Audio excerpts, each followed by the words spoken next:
KS Lakshmanarao peoples ఛానల్కి స్వాగతం. గత 2 రోజులుగా భారత రాష్ట్రపతి శ్రీమతి ద్రౌపది ముర్ము గారు 2 చోట్ల యూనివర్సిటీల కాన్వకేషన్లో పాల్గొన్నారు. అటు రాయలసీమలో అనంతపురంలో పెట్టినటువంటి సెంట్రల్ యూనివర్సిటీ కాన్వకేషన్లో పాల్గొన్నారు. అలాగే ఇటు ఉత్తరాంధ్రలో గిరిజన యూనివర్సిటీ కాన్వకేషన్లో పాల్గొన్నారు. 2 చోట్ల కూడా గవర్నర్ గారు అలాగే విద్యామంత్రి లోకేష్ గారు వీళ్ళందరూ కూడా పాల్గొన్నారు.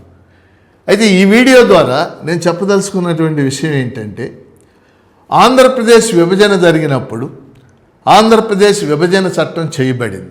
దాన్నే ఏపీ రీఆర్గనైజేషన్ యాక్ట్ 2014 అంటాం.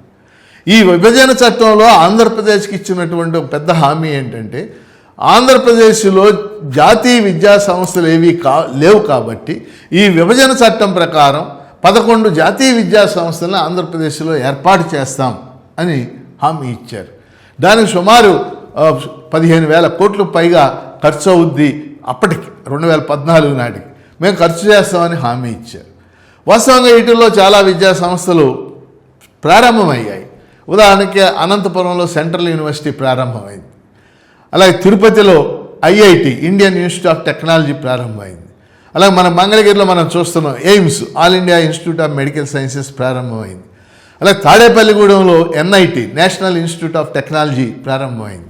విశాఖపట్నంలో మనకి ఐఐఎం అంటాం Indian Institute of Management start అయింది.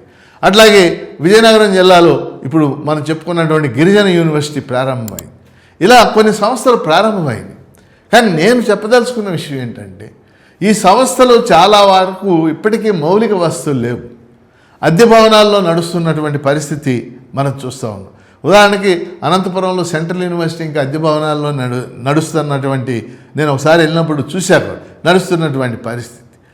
అందుకని జాతీయ విద్యా సంస్థలు ఇస్తామని అమలు చేస్తామని మనకి విభజన చట్టం హామీ ఇచ్చింది. వాటిని అమలు చేయాల్సింది కేంద్ర ప్రభుత్వం. కాబట్టి ఈ వీడియో ద్వారా నేను కోరేది ఏంటంటే, ఈ జాతీయ విద్యా సంస్థలు ఏవైతే ఏర్పాటు చేశారో వాటన్నిటికీ మౌలిక వసతులు కల్పించాలి, అదనపు నిధులు కేటాయించాలి, నూతన భవనాలు నిర్మించాలి. ఇది ఎందుకంటే ఆల్రెడీ 12 ఏళ్ళు గడిచిపోయింది విభజన చట్టం అమల్లోకి వచ్చి. అవి వెంటనే జరిగినట్లయితేనే ఆ విద్యార్థులు అందులో పెద్ద సంఖ్యలో చేరటానికి, ఎందుకంటే నేను అనంతపురం సెంట్రల్ యూనివర్సిటీ చూశాను. సెంట్రల్ యూనివర్సిటీ అంటే పెద్ద సంఖ్యలో విద్యార్థులు చేరాలి, కానీ చేరటంలో ఎందుకంటే అక్కడ వస్తువులు లేవు. అలాగే ఫ్యాకల్టీ అన్ని యూనివర్సిటీల్లో కూడా అన్ని విద్యా సంస్థల్లో కూడా ఇక్కడ తగినంతగా లేదు. అందుకని విభజన చట్టంలో హామీ ఇచ్చినటువంటి ఈ జాతీయ విద్యా సంస్థలకి అదనపు నిధులు కేటాయించి మౌలిక వసతులు కల్పించి వాటిని అభివృద్ధి చేయాలని చెప్పేసి ఈ సందర్భంగా నేను కోరుతా ఉన్నాను. KS Lakshmanarao people's channel subscribe చేయండి, ప్రోత్సహించండి.